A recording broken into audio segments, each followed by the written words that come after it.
All right, what's up, everybody, and welcome back to our special race recap edition of Ghost Train that Erika ran last weekend. If you are listening right now, you are either on Patreon because you're one of our amazing patrons, or you might be listening on our YouTube channel because both of those are going to drop before this actually goes on the pod next week for episode 79, which, if you are listening on episode 79, we freaking love you too because you guys are freaking awesome. So, Erika, let's get into Ghost Train. I feel like we're Give me all the blowing deets. I feel like we're blowing this a little out of proportion. I had a lot of fun and it was cool, but hopefully I can make this into a pretty good This is recap. practice for is this going to be a thing we do next year? We're testing the waters. Are we going to do like an Yeah. extended outro every week that drops on Thursday? Are we going to do race recaps that drop the first week on Patreon or on YouTube and then later on the pod for people? Yeah, we This got is some to maybe decisions get. to make, right? Yeah. Yeah, Who this is knows? maybe like we need to do something to benefit our patrons, and I want to reward the people on YouTube and kind of bump those numbers up because that's what my goal is: grow the YouTube channel. Throw these. The YouTube's going to be fun because they're going to be like uncut, unhinged. I'm not going to do much editing at all, so you're going to get a lot of Unhinged. or a lot of fun stuff that I might edit out of the actual pod. There might be some longer pauses, or it might be like, "No, you go, no, you go." But Well, this is going to that's how this be works. the unedited, raw, unhinged race recap of the Ghost Train 2024 when Erika ran through the night and she never knew if a ghost was going to come over and grab her. How do I beat that? Although you did say 2024, it's not 2024. Oh man, I'm Blew everywhere. it. I'm everywhere. Nah, that's okay. Who are you going to call though? Ghost train. No. Ghostbusters.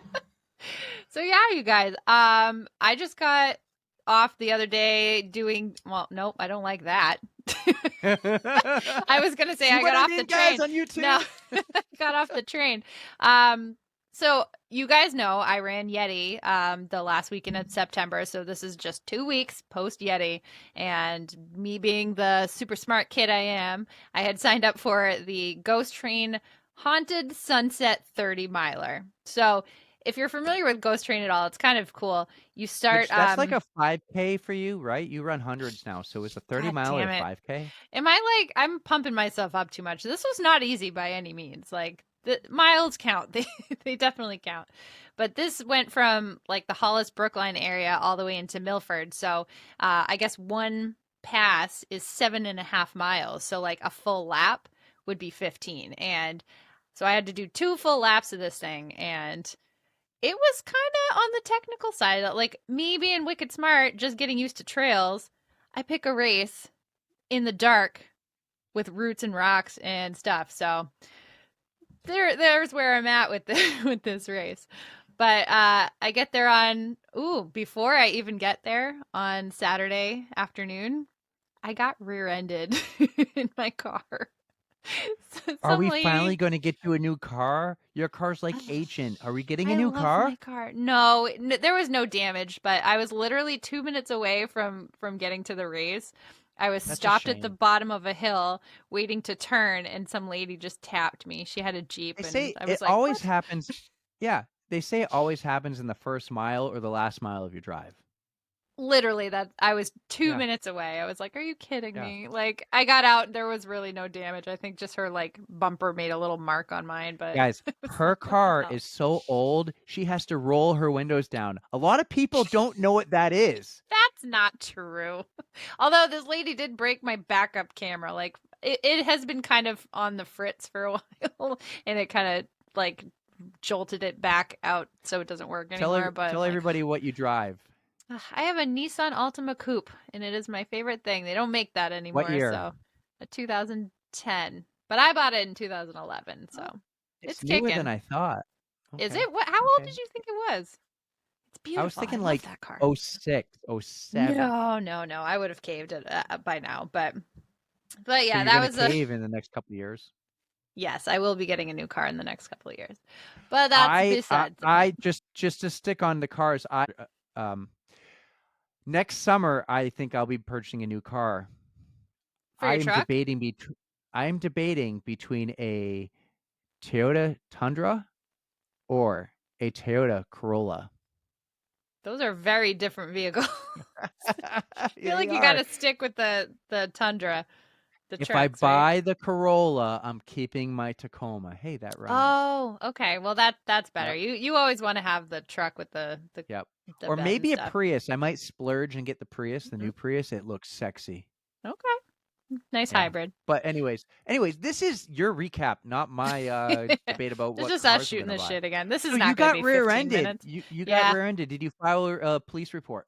I did not just because You need to file a police report. I had no damage. It like didn't even wreck Doesn't matter. anything. You are not at fault. Like now something could happen and Well, then I'll get a new car. I don't know. We'll see. I have if her you were the info. one if you were the one who rear-rotted her cornhole, I would say, "Okay, no police report." But your cornhole is the one that got rear-ended, and Do you you have to should word file it one. like that?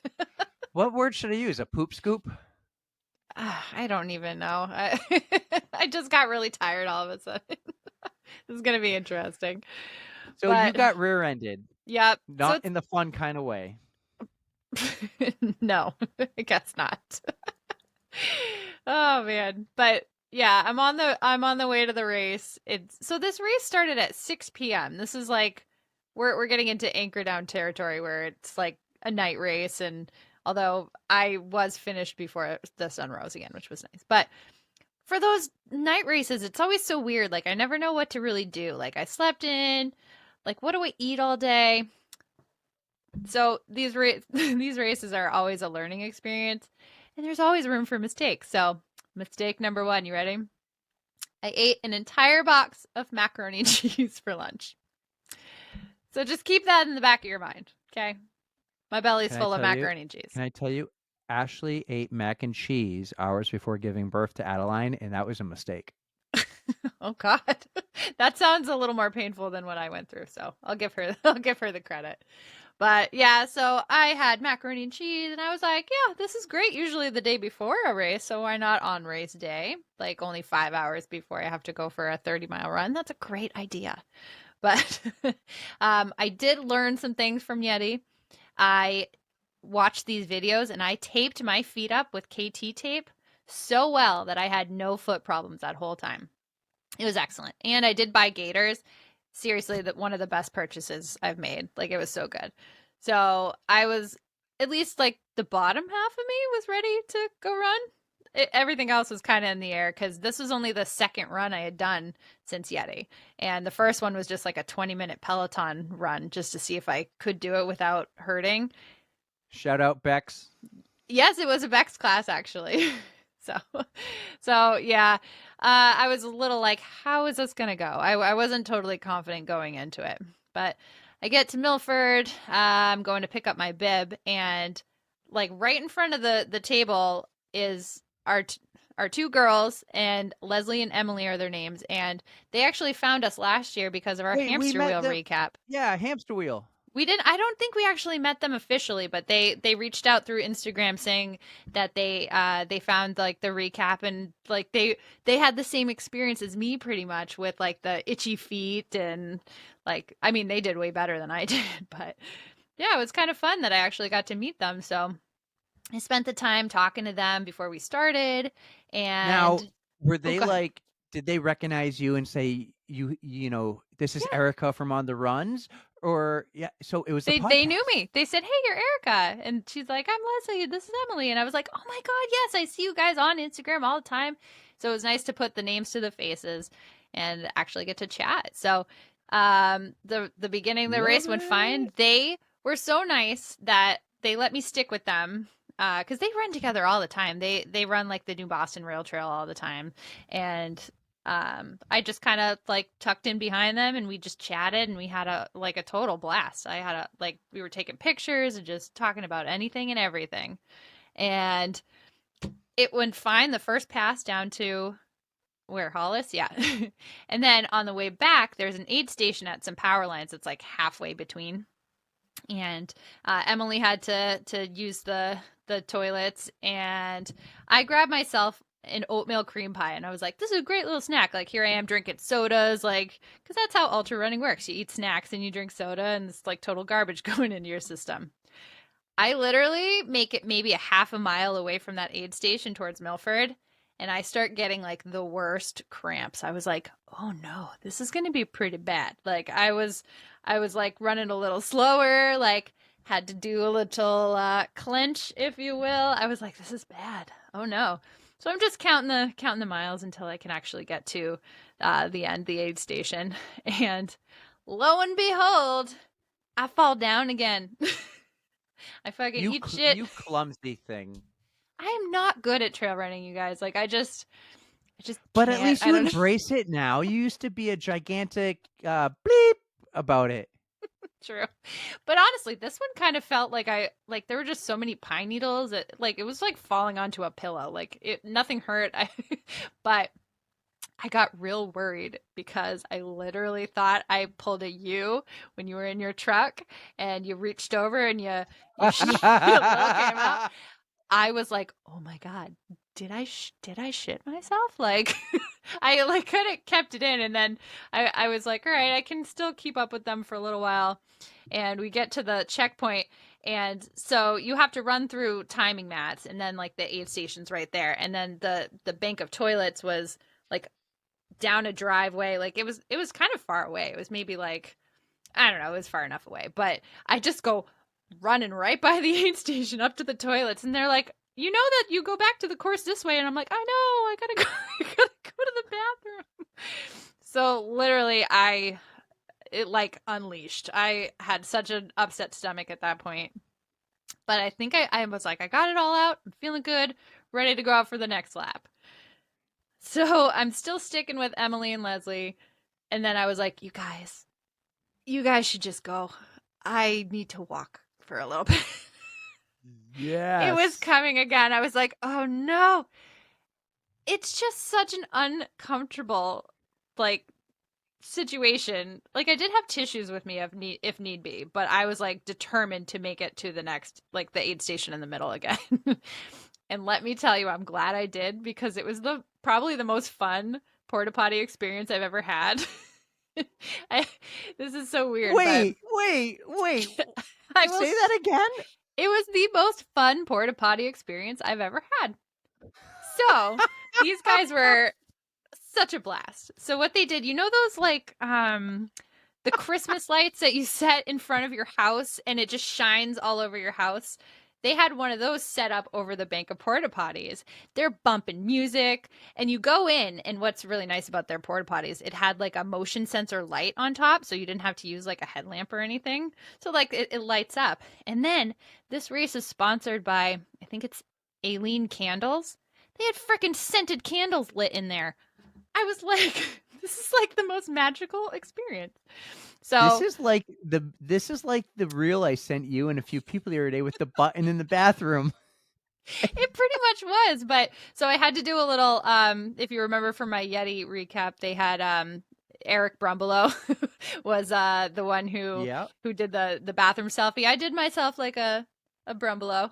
I Brumbeloed in the bathroom, took a selfie, and I pretty much got everything out again. But the second you step out of the porta potties, everybody cheered for you, and I was like, is this for me? Yes. Are you cheering for me?" Like I had to laugh, and like Are these like spectators or just runners they're the running by and they saw you? volunteers. The volunteers are doing it. And so I was kind of confused getting out myself, but then like I'm still standing by them and somebody else comes out and they're cheering again. I was like, "Oh, I get it." Like so I mentioned something to them on the way back that like you guys just made me smile. You made my race. Like keep doing what you're doing. This is great. If you were cheering for her, send us a DM and I will send you some stickers and magnets and some goodies. Oh, I posted in their Facebook group, so I think I can get you some names, but it's awesome. So that was really fun. But the Oh, rest of the race so went pretty good. I mean, I didn't shit myself, but I came pretty so damn close. I'm gonna play this for you guys. There's this big red button in a bathroom, and when you push the button in the bathroom, this Hmm. is what happens. He pushes the button, and it's a disco party in the bathroom. I love it.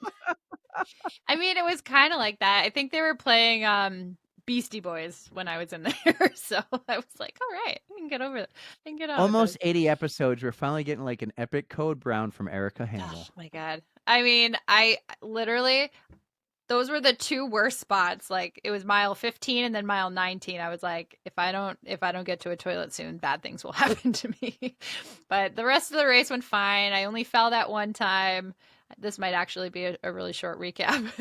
But I finished the race. It took me six hours and 37 minutes, and I'm really proud of that. Even doing some walking. There was a hill. I mean, it was technical in some spots, but I was kind of sad I didn't get to see it in the daylight because all the foliage, and it was supposed to be really pretty around there. But So yeah. there were other people there doing a longer race, like a 100-miler, maybe a Yep. 50, right? Because Sonia was there doing the 100. Yep, Sonya was there. Well, so they were signed up for the 30 hours and they were shooting for 100. So Sonya hit her goal. Super proud of her. And then I felt really bad because Sheila was there and she saw me, but I forgot that she was going to be there. So I was like, Sonya? And she's like, no, it's Sheila. Oh, I was like, shit, Sheila, nice to see you. And I saw her a couple other times, but Sheila had some of the coolest looking, like, light up jacket. She had light up boots. Like, I took pictures of her, so I will send them to you. And she was just rocking it out there. And she also hit her 100-mile goal. So I'm just super proud of you guys. yes. Like, that was a God, I'm that gonna have was to a do tough 100 one. now. Well, hey, if you ever want to, I think I might go for. So I still have Hamster Wheel coming up, and I'm gonna shoot for the stars and see if I can go for the 100 there. But I might do the whole Ghost Train next year because that seemed like a really cool thing. Like they had this whole like stretch of pumpkins lit up, which was kind of weird because there was a scented candle in each one of those. So when you run by, you're like, "What am I smelling?" It's just like all kinds of different things. But it was really cool. They decorated with like skeletons, and they had like a couple of tunnels that you ran through that were just lit up all over the place. Like it was super super cool. That's awesome. Yeah. Awesome I recap. think I I think I covered everything I had wanted to, but yeah. It was a blast. Like I'm glad that my body's actually cooperating still. Like I was a little iffy about that if I should have run it or should have canceled, but I'm not one to You DNF if I have any choice. Yes, I love it. Well, Mm. good job. Congrats. Thanks. It sounded like a lot of fun. I Was a totally blast. forgot it was this weekend when it happened, I know. I but was sending you messages. Oh, we saw Patrick Karen there too because he was there with Move Free. He was selling some merch. nice. I bought Yes. myself a Trail Animals Run Club shirt with a squirrel on it. I'll have to show you later. Awesome. What do you buy me? A sticker. All right. So back to the cornhole talk. Oh no, don't. I looked it up. I looked it up. So two things. One, What did you all right, wait? Is your going Google search forward. history gonna be like fucked up now? No, going forward, we're gonna call it the bunghole. The bunghole. Okay. I'm Bung, never gonna remember B-U-N-G. that. But cornhole slang, Wikipedia. All right. Comes from two places. One, Beavis and Butthead. Oh, Cornholio. I know that part. Cornholio was the alter ego of Beavis, but that's not The really where it great comes from. Cornholio. It comes from the practice in the early days of using an outhouse when they used dried corn cobs as toilet paper. That's where it comes from.